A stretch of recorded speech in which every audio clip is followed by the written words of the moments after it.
안녕하세요. 저는 알프스 소녀를 꿈꾸는 소녀 16살 정하은입니다.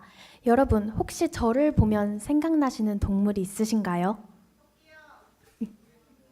네, 감사합니다. 막 던져. 저는 4년 전의 이야기를 먼저 꺼내볼까 합니다. 저는 4년 전부터 반려동물 강아지와 함께 생활을 하게 되었습니다.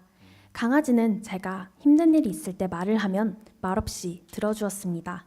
무서울 때도 함께 있어주는 것 자체가 위안이 되었지요. 그렇게 저는 동물에 대한 관심이 생겨가고 있었습니다. 그런 제가 조금 더 관심을 가지게 된 사건이 있었습니다. 약 1년 전에 있었던 일입니다. 저희 동네 과일 가게 앞을 지나가는데 주인 아저씨께서 쥐덫에 잡힌 쥐에게 뜨거운 물을 들이부으며 잔인하게 죽이고 있었습니다. 제가 물어봤더니 아저씨는 쥐가 과일을 다 파먹는다면서 한껏 흥분한 채로 아무렇지 않게 죽이고 있었습니다. 저는 너무 찜찜하고 말리고 싶었지만 친구가 있어서 그냥 돌아올 수밖에 없었습니다. 그 사건은 지금까지도 왜 말리지 못했을까? 왜 더 강하게 마시라는 말을 하지 못했을까 너무 후회되고 그 작은 생명을 위해 아무것도 할 수 없었던 제 자신은 마음속으로 다짐했습니다. 다음에는 꼭 구해야겠다라는 생각을 했습니다. 그렇게 시간이 흐르면서 생명에 대한 저의 관심은 분야가 더 넓어졌습니다. 우선 저는 공장식 축산에 대해 말씀드리고 싶습니다. 살아있는 동안에도 고통 속에 살다 죽어가는 동물들이 많습니다. 대표적으로 공장식 축산되는 동물들입니다. 가축들은 일상적으로 학대에 노출되어 있습니다.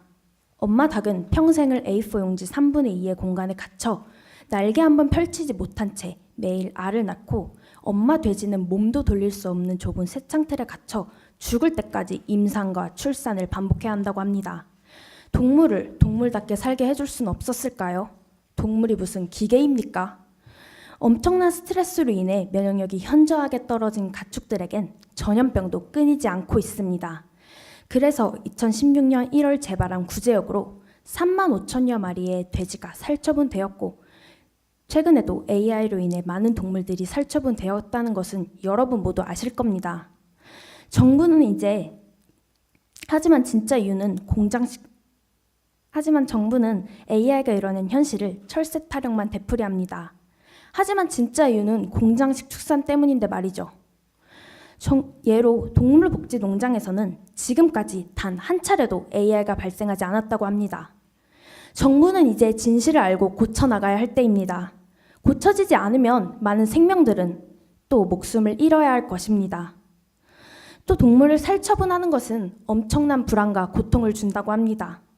그래서 실제로 돼지가 작업자를 공격했다고도 합니다. 이는 불안이 얼마나 큰지를 보여주는 예입니다. 세계동물보건기구 OIE에 따르면 질병 등으로 부득이하게 동물을 죽여야 할 경우 고통 없이 즉사를 시키거나 죽는 순간까지 의식이 없도록 해야 한다고 합니다. 하지만 이는 아직도 지켜지지 않고 있습니다. 정부는 살처분이 당연하다 생각하며 아직도 시행하고 있습니다. 인간은 한 끼 식사가 되기 위하여 희생당하는 동물도 많습니다. 아무리 시대가 바뀌어도 개식용 문제는 사라지지 않고 있습니다. 개들은 큰 농장에서 역시 좁은 곳에 갇혀 폐사물 등만 먹다가 인간의 한 끼 식사가 됩니다. 그나마 살이 찐 개들은 맛이 없다며 음식을 제대로 공급해주지 않을 뿐더러 죽일 때도 전기요금마저 아깝다며 고통을 줄여주는 전기 충격이 아닌 목을 매달아 서서히 죽인다고 합니다. 인간처럼 감정 있고 고통을 느끼는 개들이 언제까지 이렇게 인간의 한 끼 식사가 되어야 할까요? 먹기만 하는 것이 아닙니다. 인간들은 욕심이 끝이 없습니다. 동물 가죽으로 다양한 제품을 만들어 지금 이 순간에도 활발히 사고 팔고 있습니다. 예를 들어 밍크가 포함된 핸드폰 케이스 그리고 기타 등등 셀 수 없이 많은 제품의 모피가 사용된다고 합니다. 밍크 코트 한 벌을 만드는데 200마리의 밍크가 희생된다고 합니다. 그 외 제품도 하나를 만드는데 대략 40마리부터 200마리까지의 밍크가 희생된다고 합니다. 밍크 코트를 입을 만큼 춥지 않은 우리나라에서 자신의 과시를 위하여 입는 코트가 수많은 밍크를 죽인다는 사실에 대해서 어떻게 생각하십니까? 사람의 따뜻함과 화려함을 위해 그들은 산채로 껍질이 벗겨집니다. 이렇게 우리는 날마다 먹고 쓰는 일상에서 간접적으로라도 모두 동물학대에 가담하고 있지는 않을까요? 제가 이런 이야기를 하면 많은 분들은 알면서도 어쩔 수 없는 현실에 대해 토로합니다. 아무것도 먹지 않을 수 없고 아무것도 입지 않을 수 없습니다. 네, 맞습니다. 제가 말하고자 하는 것은 적어도 내가 사용하는 물건이나 먹는 음식이 어떠한 경로로 왔는지, 어떤 동물이 얼마나 고통스럽게 희생당하였는지를 알아야 한다는 것입니다. 그것만으로 이미 우리는 소비를 하면서 다시 한번 생각하게 될 것이고 그것이 시작이라고 생각합니다. 한 사람이 각자 동물 관련 제품을 한 개만 사지 않아도 동물들의 많은 희생을 막을 수 있습니다. 또한 우리는 이미 너무 풍요로운 삶을 누리고 있습니다. 잘못된 소유욕과 가시욕으로 인해 필요 이상의 음식을 먹고 물건을 취하고 있다는 사실은 누구나 알 것입니다. 우리가 직접적으로 도움은 못 된다고 생각하실 수도 있습니다. 지금 당장 나서서 동물 보호 운동을 하는 것도 쉬운 일은 아닙니다. 하지만 실천은 내 생활 속에서 시작됩니다.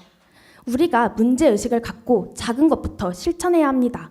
시간은 많이 걸리겠지만 그렇게 하다 보면 어느 순간 동물들도 동물권을 보호받으며 고통 없이 살 수 있는 세상이 오지 않을까요? 한 나라의 위대함과 도덕적 진보는 그 나라에서 동물이 받는 대우로 가늠할 수 있다. 간디가 한 말입니다. 여러분, 작은 생명을 무시하는 사회에서는 인간도 대접받을 수 없습니다. 모든 생명은 존중받고 행복하기 위해 태어났습니다. 감사합니다. 확신에 찬 연설이었던 것 같습니다. 자, 다음은 5번째 연설자인데요.